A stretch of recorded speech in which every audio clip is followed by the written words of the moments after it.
Hey everybody, Mike with Mike's Gig here. Today's new string day. I just got some files in that I need to record bass on. It's a new Magik Dayze tribute song to Charel, written by Robin. Doug played the drums. I'm going to put the bass on, but my strings are a little old and dead, and I want to get some zing into the sound. This is what's on the bass now. It's got the Labella Super Steps. This bass is an Aria Pro from 1991. And if you're wondering what these gizmos are at the bottom here, I find that with the Labellas, if you don't put the spacer on the back of the bridge, the contact point on the saddle moves this far, so you're into the core string up to this point. When that happens, you get a kind of warbling, kind of like a phasing sound out of the strings. And by putting these spacers in, which you can get at any hardware store, they're just made out of aluminum, they're barrel spacers, and they fit almost perfectly into this hip shot bridge. I just needed to sand them down just a little bit to fit into the hole at the bottom here, and that solved the problem. There's a lot of talk about it on TalkBass. If you went on TalkBass and did a search for Labella Super Steps sounding like the phasers turned on, you'll find threads talking about it. And I don't know if anybody's really found a solution for it, but this works. It definitely takes care of that warbling problem. But as you can maybe hear, these strings are a little dead. I'm not sure what I'm going to put on yet. I've got these strings, the most expensive bass strings in the world. These are Optima, gold-plated. Then I've got the DR Black Beauties. I've got the DR Neon Blues. I've got the DR Fat Beams, which I've used. I've actually got them on one of my other basses right now, and I really like them. They're aggressive, edgy sounding stainless string. Then you've got the Dean Markley Signature Series. I don't think they make these anymore. I've had these for quite a while, just never put them on anything. I think I'm going to stay away from nickels though, because I want a more aggressive sound.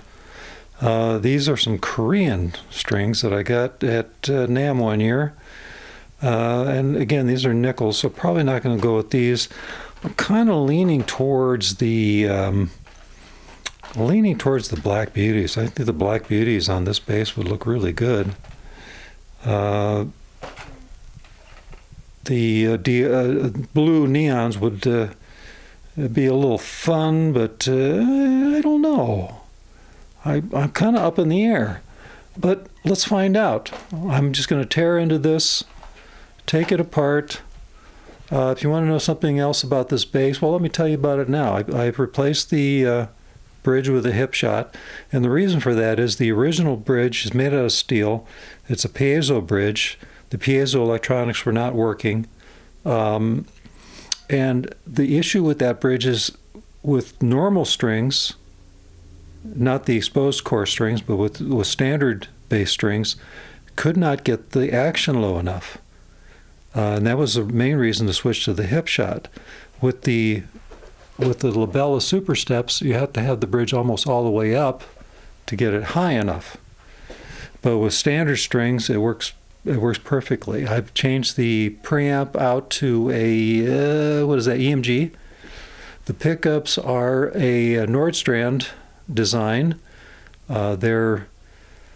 They say, and I tested them, and it's true, they sound like 95% of what a Fender single coil sounds like, but they are dual coil. They're quiet, and the noise was really bugging me.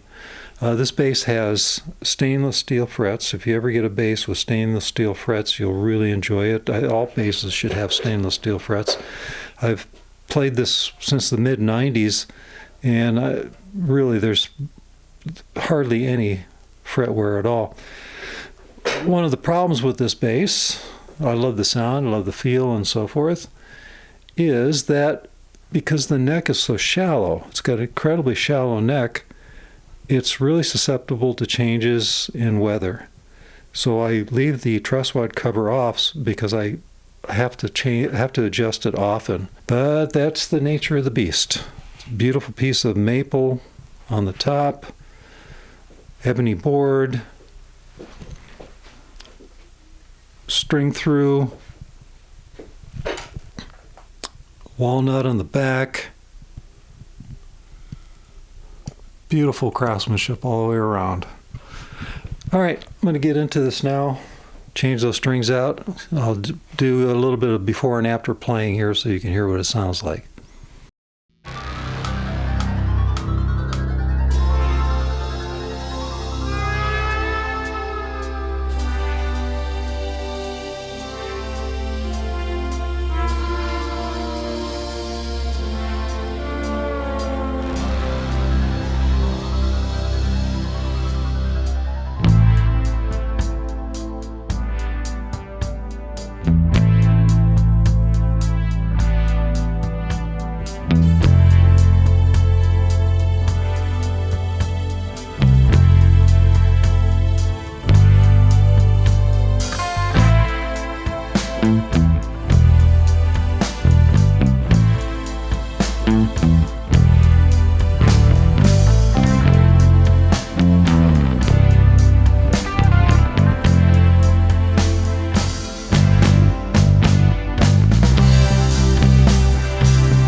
Okay, so I decided to go with the Black Beauties, the DRs. And they are beautiful. It's a beautiful thing. Against all the other black on the bass, the ebony fretboard, the black hip shots, the black Nordstrands, the black knobs. That's the Aria 5-string. Just for fun, I wanted to try out this KLOS Apollo Bass. See what that sounds like. I haven't recorded with this yet. It's 4-string, obviously, all stock. It's got nickel wound strings on it. Let's see what this sounds like.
Well, that was a little bit unexpected, a little trip down the bass guitar string rabbit hole.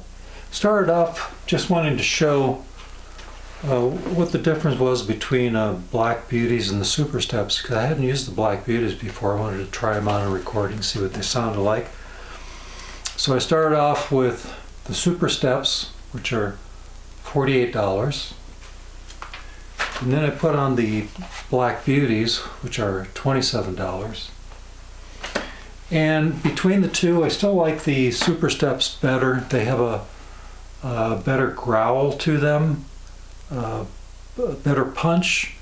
But the Black Beauties are really nice strings. They look beautiful, for one thing. They feel great. They're super slick, almost slippery feeling, so your hands just glide up and down the strings almost effortlessly. And if you're going for the look sort of thing, all black with an ebony fretboard, it's just gorgeous. And then thought, well, heck, as long as I'm doing some recording, let's try a different bass. So I got out the KLOS bass, the KLOS Apollo 4-string, which comes with D'Addario nickels. And a funny thing happened as I was tuning up. I did some recording and then I tuned up broke the A string. Not that the string was defective, but I had taken the strings on and off several times trying different strings on the bass, and it had weakened the contact point up there. Anyway, so I broke that. So I was forced to put on different strings, and I remembered that I had these S.I.T foundations, which I tried the 5 strings on the Aria bass. They sound really good, super punchy. These are only $25 for a 5-string set, and I would rate these probably my second best favorite string on the Aria, next to the Labella Super Steps. So obviously just put 4 of these on the KLOS bass, and they sound really good. One thing that it does is these strings are higher tension than the D'Addarios, which allows you to get lower truss rod action because the strings flop around less. So the action now is even lower than than as it comes stock with the D'Addario strings, and they're really punchy. Be interested to know what you think about the different strings on the different basses that I recorded. So leave some comments down below, and I'll let you know. I'll respond to your comments and let you know what I think. They all sounded really good. Different passages of the song had different highlights of the different strings and the different instruments. But overall, there's one that I like the best, and I will let you know. So thanks for watching, and have a great day.